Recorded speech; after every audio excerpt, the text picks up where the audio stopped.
Barry, what about you? Do you think it's a lot of technical factors that are pressuring and contributing to this brief inversion we had last week and today? I do. But I do think it is discounting something of a recession, but it's a recession in global trade, actually.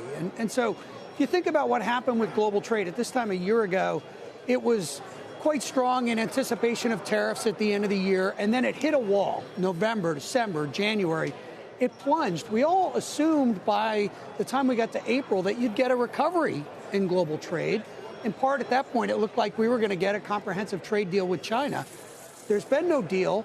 Global trade has had absolutely no rebound. And so if you think about economies ranked 2, 3, and 4 in the world, China, Germany, and Japan, they're highly export dependent.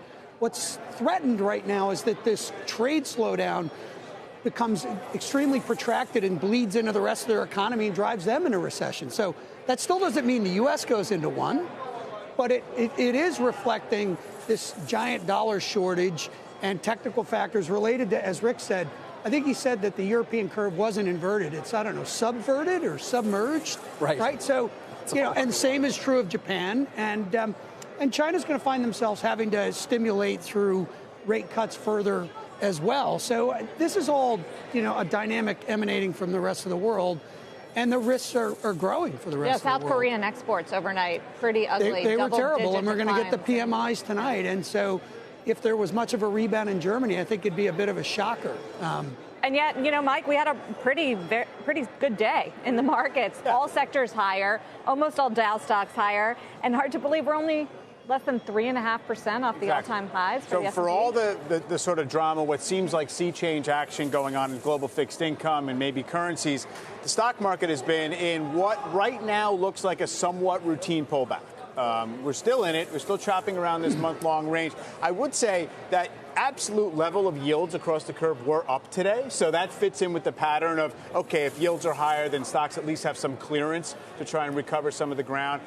So I don't necessarily think the story has changed very much when it comes to stocks. Stocks, most of this year, have been trying to contend with a flattening out of profit growth and a deceleration in the economy. And the fact that the yield curve has this particular structure doesn't really change that much about what is concerning equities at this point.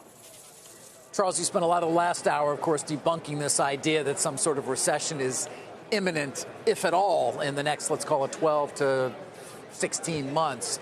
But does that mean that equities are going to still be a place to be in the current market? So what I'm sure of is that nobody can answer that question in the short run. None of us know whether the market's going to go up or down. What we can do is say the best time to buy stocks is when people are nervous about the economy and the stock market, and that's now. And the worst time to buy bonds is when people are afraid.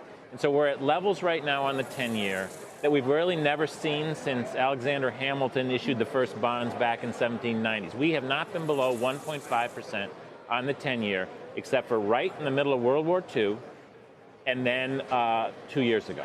And those are the only other times. So there is just no value in these long-term bonds. I just don't think people should buy these bonds at these rates.